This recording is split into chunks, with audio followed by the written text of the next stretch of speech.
اعوذ باللہ من الشیطان الرجیم بسم اللہ الرحمن الرحیم اللہم صلی علی سیدنا و مولانا محمد وعلی آل سیدنا و مولانا محمد وبارک وسلم۔ ساتویں اصل، سفر کے آداب میں جاننا چاہیے کہ سفر دو طرح کا ہے،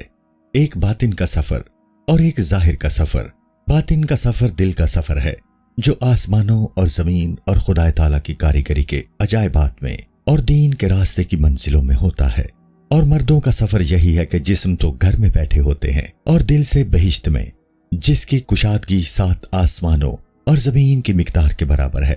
بلکہ اس سے بھی زیادہ کھلی فضا میں گھومتا ہے، کیونکہ ملکوت کے عالم عارفوں کی بہشت ہے۔ یہ ایسی بہشت ہے کہ اس میں ممانعت، رکاوٹ اور تصادم کی کوئی گنجائش نہیں ہوتی۔ اللہ تعالیٰ اس ملک کی طرف سفر کی دعوت دیتے ہوئے فرماتا ہے، کیا ان لوگوں نے آسمانوں اور زمین کے بادشاہوں کو نہیں دیکھا، اور ان چیزوں کو بھی جو اللہ تعالیٰ نے پیدا کی ہیں؟ اور جو شخص یہ سفر اختیار نہ کر سکے، اسے چاہیے کہ ظاہر سفر اختیار کرے اور بدن کو ہر ایسی جگہ لے جائے جہاں اسے فائدہ ہوتا ہے۔ اس شخص کی مثال اس آدمی کی سی ہے جو اپنے پاؤں سے چل کر کعبے جائے تاکہ اس کی ظاہری عمارت کو دیکھے، اور اس دوسرے کی مثال اس آدمی کی طرح ہے جو ایک جگہ بیٹھا ہو اور کعبہ اس کے پاس آئے اور اس کے گرد طواف کرے اور اپنے اسرار و رموز اس سے بیان کرے۔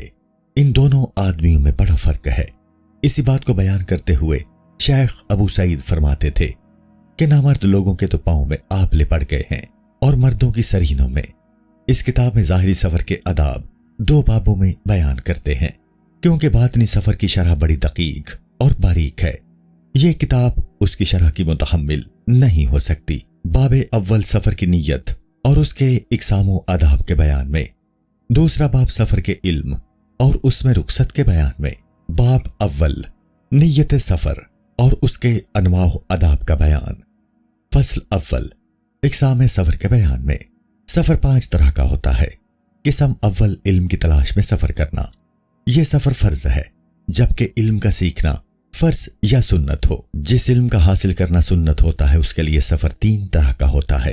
ایک یہ کہ شرع کے مسائل سیکھنے کے لیے سفر کرے۔ حدیث مبارک میں ہے کہ جو شخص تلاش علم میں گھر سے نکلتا ہے، وہ گھر واپس آنے تک خدا تعالیٰ کے راستے میں ہوتا ہے۔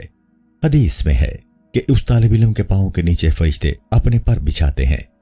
سلف صالحین میں سے ایسے لوگ بھی ہوئے ہیں جنہوں نے ایک حدیث کے لیے لمبا سفر کیا ہے۔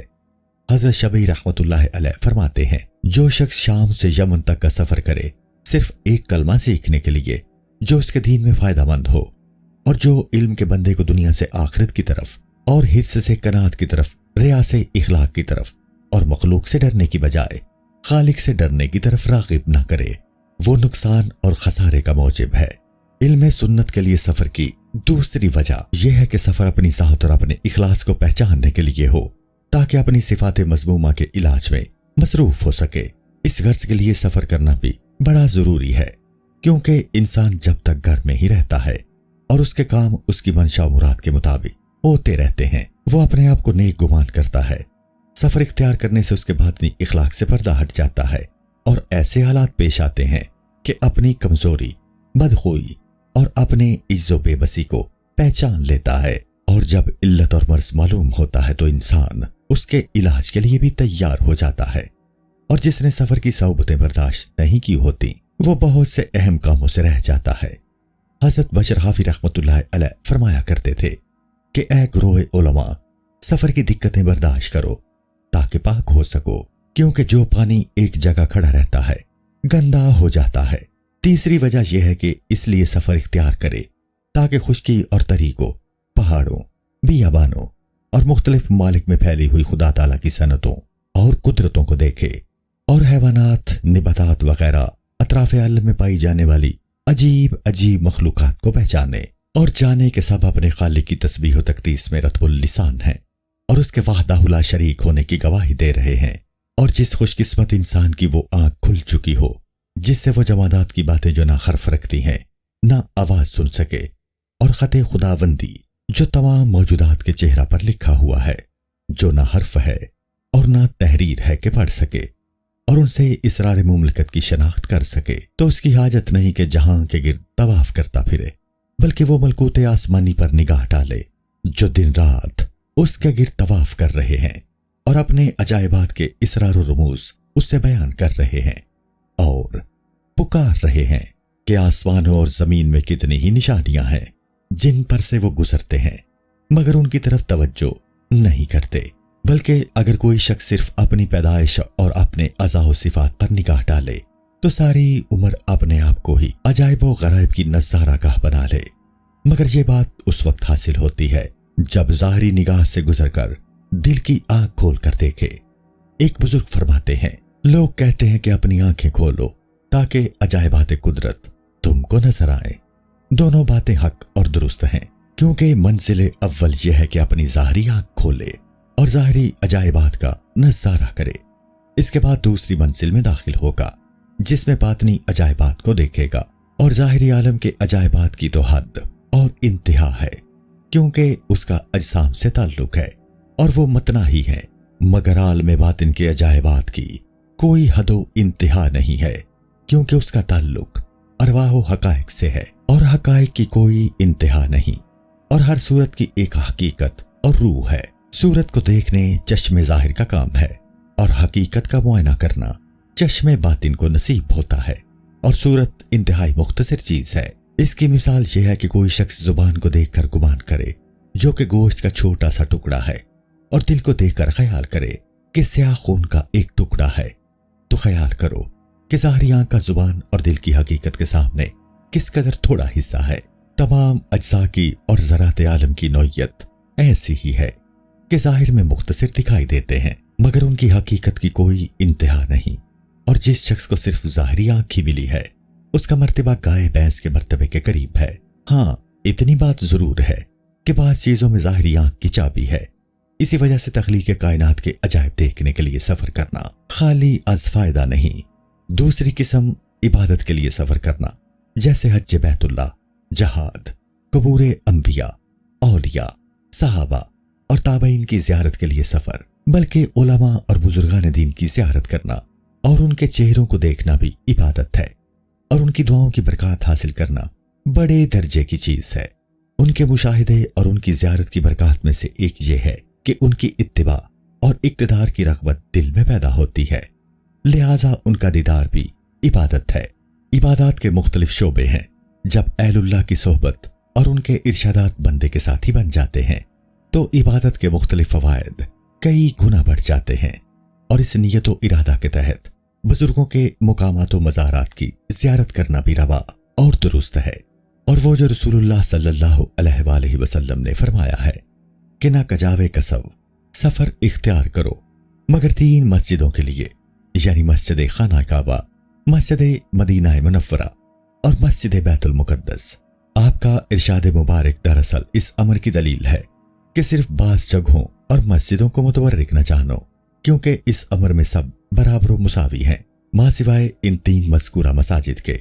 لیکن جس طرح زندہ علماء کرام کی زیارت کو جانا اس ممانعت میں داخل نہیں، اسی طرح وصال یافتہ انبیاء علیہ السلام اور اولیاء کرام کے مزارات مقدسہ کی زیارت کو جانا بالکل روا اور درست ہے۔ تیسری قسم اس لیے سفر اختیار کرنا کہ بندہ دین میں خرابی پیدا کرنے والے اسباب سے دور بھاگ سکے، جیسے جاہو مال حکمرانی اور مصروفیات دنیا وغیرہ۔ یہ سفر اس شخص پر فرض ہے جس کے لیے ان اسباب کی وجہ سے دین کے راستے پر چلنا دشوار ہو چکا ہو، یا مشاغل دنیا فراغت کے ساتھ اسے راہ دین پر چلنے میں رکاوٹ بنے۔ اس طرح انسان اگرچہ مکمل طور پر اپنی ضروریات و حاجات سے فارغ نہیں ہو سکتا، تاہم بہت حد تک مصروفیات کا بوجھ ہلکا ہو جاتا ہے۔ حدیث میں ہے، ہلکے پھلکے لوگ نجات پا گئے۔ مصروفیات کے بوجھ سے اگرچہ کلیتاً فراغت نصیب نہیں ہو سکتی، پھر بھی کم بوجھ والے لوگ اپنے مقصد کے راستے پر چل نکلتے ہیں، اور جو شخص لوگوں کے اندر شان و شوکت اور ان کے ساتھ جان پہچان رکھتا ہو تو غالب یہی ہے کہ یہ باتیں اسے خدا تعالیٰ سے غافل کر دیتی ہیں۔ حضرت سفیان ثوری رحمۃ اللہ علیہ فرماتے ہیں، اس زمانہ میں بالکل غیر متعارف انسان کو بھی بہت سے خطرات لاحق ہیں۔ جان پہچان والا آدمی ان خطرات سے کس طرح نجات پا سکتا ہے؟ یہ ایسا زمانہ ہے کہ تیری جس سے بھی واقفیت و آشنائی ہو اس سے دور بھاگ جائے، اور ایسی جگہ چلا جائے جہاں لوگ تجھے پہچانتے نہ ہوں۔ لوگوں نے حضرت سفیان ثوری رحمۃ اللہ علیہ کو دیکھا کہ توبرا پشت پر اٹھائے جا رہے ہیں۔ دریافت کیا گیا کہ آپ کہاں تشریف لے جا رہے ہیں؟ فرمایا فلاں گاؤں میں جا رہا ہوں کہ وہاں خوراک سستے داموں دستیاب ہے۔ لوگوں نے کہا آپ بھی اس مقصد کے لیے سفر کو درست جانتے ہیں۔ فرمایا جہاں معیشت فراخ ہوتی ہے وہاں دین زیادہ سلامت رہتا ہے اور دل کو زیادہ فراغت نصیب ہوتی ہے۔ حضرت ابراہیم خواص رحمۃ اللہ علیہ کا دستور تھا کہ آپ ایک شہر میں 40 روز سے زیادہ قیام نہ فرماتے۔ چوتھی قسم کا سفر تجارت ہے، جس سے مقصود دنیا طلبی ہوتا ہے۔ یہ سفر مباح ہے، اور اگر نیت یہ ہو کہ اپنے آپ کو اور اپنے اہل و عیال کو لوگوں کی محتاجی سے بے نیاز کرے تو یہ سفر طاعت بن جاتا ہے، اور اگر مقصد زبائش و آرائش اور تفاخر کے لیے دنیا جمع کرنا ہو تو یہ سفر راہ شیطان میں شمار ہوگا۔ غالب گمان یہ ہے کہ یہ شخص ساری عمر سفر کی تکلیف و مشقت میں ہی رہے گا، کیونکہ دنیا کے حرص کی کوئی انتہا نہیں، اور آخرکار ڈاکو اچانک حملہ کر کے اس کا سارا مال لوٹ کر لے جائیں گے، یا کسی اجنبی ملک میں اس کی موت آ جائے گی اور اس کے مال پر وہاں کا بادشاہ قبضہ کر لے گا، اور یہ بھی عین ممکن ہے کہ اس کا مال وارث لے لے اور پھر اسے اپنی نفسانی خواہشات میں صرف کرے، اور اس مال کمانے والے کو کبھی یاد بھی نہ کرے، اور مال والا مرتے وقت وصیت کر گیا ہو تو اس پر عمل نہ کرے، یا اپنے ذمے قرض چھوڑ گیا ہو اور وارث اسے ادا نہ کرے، اور آخرت کا وبال اس کی گردن پر رہے۔ اور اس سے بڑھ کر کوئی خسارے کی بات نہیں کہ مال اکٹھا کرنے کی مشقت بھی برداشت کرے، پھر آخرت کا وبال بھی اس کے سر پڑے اور فائدہ اور راحت دوسرا آدمی اٹھائے۔ پانچویں قسم کا سفر تماشا بینی اور تفریح کے لیے سفر ہے۔ یہ سفر مباح ہے، جبکہ تھوڑا اور کبھی کبھی ہو، لیکن اگر کوئی شخص شہروں میں گھومنے کی عادت بنا لے اور اس کے ماں سوائے اس کے کوئی غرض و غائب نہ ہو کہ نئے نئے شہروں اور لوگوں کو دیکھے، تو اس سفر میں لوگوں کا اختلاف ہے۔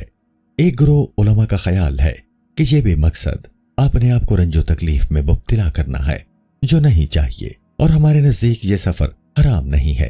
کیونکہ تماشا بینی بھی ایک غرض ہے، اگرچہ خصیص درجے کی ہے، اور جواز و اباحت ہر شخص کے حال کے مطابق ہوتا ہے، اور جب آدمی اس طرح کا خصیص الطبع ہو تو اس کی غرض بھی خصیص اور ادنی نوعیت کی ہوگی۔ لیکن گدڑی پہننے والے ایسے ملنگ جنہوں نے یہ عادت بنا لی ہوتی ہے کہ ایک شہر سے دوسرے شہر اور ایک جگہ سے دوسری جگہ جاتے رہتے ہیں، اور ان کا یہ مقصد نہیں ہوتا کہ کسی مرشد حقانی کی خدمت میں پابندی کے ساتھ قیام کریں، بلکہ محض کھیل تماشا مقصد ہوتا ہے۔ ان میں یہ طاقت نہیں ہوتی کہ عبادت پر پابندی اور دوام کا مظاہرہ کر سکیں، اور ان پر باطن کا راستہ بھی کھلا ہوا نہیں ہوتا، اور مقامات تصوف میں کاہلی، سستی اور لاف زنی کے باعث یہ طاقت بھی نہیں رکھتے کہ مرشد حقانی کے حکم سے ایک جگہ پابندی سے بیٹھ جائیں۔ اس طرح بیٹھنے کی بجائے شہروں میں گھومتے رہتے ہیں، اور جہاں لقمہ تار میسر آتا ہے وہاں اپنی زیارت کرانے کے لیے قیام کرتے ہیں، اور جہاں لقمہ تار میسر نہ آئے وہاں کے خادموں کے حق میں زبان درازی کرتے اور برا بلا کہتے ہیں، اور کسی دوسری جگہ جہاں لقمہ تار کی امید ہوتی ہے چلے جاتے ہیں۔ اور یہ بھی ہوتا ہے کہ ایسے لوگ کسی جگہ کی زیارت کا بہانہ تراشتے ہیں اور کہتے ہیں کہ ہمارا مقصد زیارت ہے، حالانکہ مقصد یہ نہیں ہوتا۔ اگر یہ سفر حرام نہ ہو تب بھی مکروہ ضرور ہے، اور یہ لوگ اگرچہ نافرمان اور فاسق نہ بھی ہوں تب بھی برے لوگ ہیں۔ اور جو شخص صوفیہ کا کھانا کھائے پھر دستے سوال دراز کرے اور اپنے آپ کو صوفیوں کی شکل و صورت میں ظاہر کرے، فاسق و عاصی ہے، اور جو کچھ لوگوں سے حاصل کرتا ہے حرام حاصل کرتا ہے، کیونکہ ہر گدڑی پوش اور 5 وقت کا ہر نمازی صوفی نہیں ہو سکتا۔ صوفی وہ ہے جو اپنے مقصد کی طلب صادق رکھتا ہو اور اس کے حاصل کرنے میں مصروف ہو، یا مقصد کو پا چکا ہو، یا اس کی کوشش میں ہو، اور ضرورت شدید کے بغیر اس میں کوتاہی نہ کرے، یا اس گروہ صوفیہ کی خدمت میں مصروف و مشغول ہو۔ ان 3 قسم کے لوگوں کے علاوہ اور لوگوں کو صوفیہ کا کھانا حلال نہیں ہے۔ اور جو شخص عادل اور سکا ہو مگر اس کا باطن مقصد کی طلب و مجاہدہ سے خالی ہو اور صوفیہ کی خدمت میں بھی مشغول نہ ہو، وہ چاہے گدڑی پوش ہو، صوفی نہیں کہلا سکتا۔ اگر کسی شخص نے جیب تراشوں کے لیے کوئی چیز وقف اور مباح کر دی ہو، اور ان جیب تراشوں نے صوفیوں کی شکل و صورت کا روپ دار رکھا ہو، ان کی صفت و سیرت کا ان میں کوئی نشان نہ ہو، تو ایسے لوگ اگر کسی کا مال کھائیں تو ان کا یہ فعل سراسر نفاق اور جیب تراشی میں شامل ہوگا۔ اور ان سے بھی بدتر وہ لوگ ہیں جنہوں نے صوفیوں کی چند عبادتیں یاد کر رکھی ہیں اور بےہودہ کوئی میں مصروف رہتے ہیں اور گمان کیے بیٹھے ہیں کہ اولین و آخرین کا علم ان پر منکشف ہو چکا ہے۔ اسی علم کی روشنی میں وہ ایسی باتیں کرتے ہیں، بہت ممکن ہے کہ صوفیوں کی یاد کی ہوئی باتیں اسے اس جگہ پہنچا دیں کہ وہ علم اور علماء کو نگاہ حقارت سے دیکھنے لگے، اور یہ بھی ممکن ہے کہ شریعت بھی اس کی نگاہ میں مختصر اور معمولی چیز دکھائی دے اور یہ کہنا شروع کر دے کہ شریعت اور علم کی باتیں دین میں کمزور اور ضعیف لوگوں کے لیے ہیں، اور جو لوگ مضبوط اور قوی ہو چکے ہیں انہیں کوئی شخص نقصان اور خسارے میں نہیں ڈال سکتا، کیونکہ ان کا دین دوگلے ہو چکا ہے، کوئی چیز اسے نجس و ناپاک نہیں کر سکتی۔ یہ لوگ جب اس درجہ خرابی کو پہنچ جائیں تو ان میں سے ایک آدمی کو قتل کرنا 1000 کافروں کے قتل کرنے سے افضل ہے، کیونکہ عیسائیوں اور ہندوؤں کے ملک میں مسلمان اپنے دین کو محفوظ رکھ سکتے ہیں کیونکہ وہ کافروں سے نفرت کرتے ہیں، اور یہ لانتی گروہ تو اسلام کو اسلام کی زبان سے تباہ کرنا چاہتا ہے، اور شیطان نے دین اسلام کو کمزور کرنے کے لیے اس زمانہ میں اس سے زیادہ وسیع جال اور کوئی نہیں بچھایا۔ ایک کائنات اس جال میں پھنس کر تباہ و برباد ہو چکی ہے۔ ظاہری سفر کے آداب یہ کل 8 ہیں۔ پہلا ادب یہ کہ لوگوں کی ناجائز طریقہ پر لی ہوئی چیزیں سفر پر روانہ ہونے سے پہلے ان کو واپسی کرے، جن کی امانتیں اس کے پاس ہیں وہ انہیں واپس دے، اور جن لوگوں کا نان و نفقہ اس کے ذمہ واجب ہے اس کا انتظام کرے، اور حلال توشہ ہاتھ میں کرے، اور پھر اتنی مقدار میں ساتھ لے کر چلے کہ راستے کے رفیقوں اور دوستوں کی مدد بھی کر سکے، کیونکہ کھانا کھلانا، اچھی باتیں کرنا اور سفر کے دوران غلط لوگوں کے ساتھ اچھا برتاؤ کرنا مکارم اخلاق میں سے ہے۔ دوسرا ادب یہ ہے کہ اچھا رفیق اور ساتھی اختیار کرے جو دین میں مددگار ہو، اور حضور نبی اکرم صلی اللہ علیہ وآلہ وسلم نے تنہا سفر کرنے سے منع فرمایا، اور فرمایا ہے کہ 3 آدمی جماعت ہیں، اور حکم دیا ہے کہ ایک شخص کو اپنا امیر مقرر کر لیں، کیونکہ سفر میں بہت سے خطرات پیش آتے ہیں، اور جو کام کسی کے سپرداری میں نہ ہو وہ تباہ ہو جاتا ہے، اور اگر جہان کا انتظام 2 خداؤں کے حوالے ہوتا تو وہ بھی درہم برہم ہو جاتا، اور ایسے شخص کو امیر بنائے جس کے اخلاق بھی اچھے ہوں اور کئی دفعہ سفر بھی کر چکا ہو۔ تیسرا ادب یہ ہے کہ اپنے رفقا اور حاضرین کو وداع کرے، اور ہر ایک کے لیے نبی اکرم علیہ الصلوۃ والسلام کی دعا کرے، اور وہ یہ ہے: میں اللہ کی امانت میں دیتا ہوں تیرے دین کو،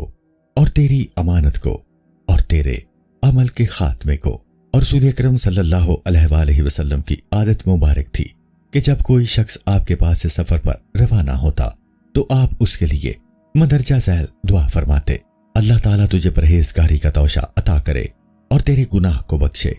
اور تیرے لیے خیر اور بھلائی کو بھی اس طرف موڑ دے جدھر کو تو متوجہ ہوا۔ یہ دعا آپ کی ہمیشہ کی سنت ہے، اور چاہیے کہ جب وداع کرے تو سب کو خدا تعالیٰ کے حوالے کرے۔ ایک دن حضرت عمر رضی اللہ تعالیٰ عنہ کچھ عطا فرما رہے تھے کہ ایک شخص ایک لڑکے کو ساتھ لیے حاضر خدمت ہوا۔ حضرت عمر رضی اللہ تعالیٰ عنہ نے فرمایا: سبحان اللہ، میں نے کسی کو نہیں دیکھا کہ اس طرح کسی کے ساتھ رہتا ہو جس طرح یہ لڑکا تیرے ساتھ رہتا ہے۔ اس آدمی نے عرض کیا: اے امیر المومنین، میں اس لڑکے کے عجیب واقعے سے آپ کو آگاہ کرتا ہوں۔ میں سفر کو روانہ ہوا جبکہ یہ بچہ میری بیوی کے پیٹ میں تھا۔ بیوی نے مجھے سفر پر روانہ ہوتے وقت کہا: مجھے تو اس حال میں چھوڑ کر جا رہے ہو؟ تو میں نے بیوی سے کہا: یعنی جو کچھ تیرے شکم میں ہے میں اسے خدا کے حوالے کرتا ہوں۔ جب میں سفر سے واپس آیا تو اس بچے کی ماں مر چکی تھی۔ ایک رات میں باتوں میں مصروف تھا کہ دور سے آگ جلتی ہوئی دیکھی۔ میں نے پوچھا: یہ آگ کیسی ہے؟ لوگوں نے کہا کہ یہ تیری بیوی کی قبر پر آگ جلتی ہے، اور ہر رات کو ہم لوگ اسی طرح آگ جلتی دیکھتے ہیں۔ میں نے کہا کہ میری بیوی تو نماز گزار اور روزہ دار تھی، اس کی قبر پر آگ جلنے کی کیا وجہ ہے؟ میں قبر پر گیا اور قبر کو کھولا کہ اس میں کیا ہے، تو کیا دیکھتا ہوں کہ ایک چراغ قبر میں چل رہا ہے اور بچہ اس میں کھیل رہا ہے۔ اسی حالت میں نے آواز سنی کہ کہنے والے کہہ رہے ہیں: تو نے صرف یہ بچہ ہمارے حوالے کیا تھا، وہ ہم نے تجھے دے دیا، اگر اس کی ماں کو بھی ہمارے سپرد کر جاتا تو وہ بھی ہم تجھے واپس کر دیتے۔ چوتھا ادب یہ ہے کہ سفر پر روانہ ہونے سے پہلے 2 نمازیں ادا کرے۔ ایک تو نماز استخارہ سفر اختیار کرنے سے پہلے،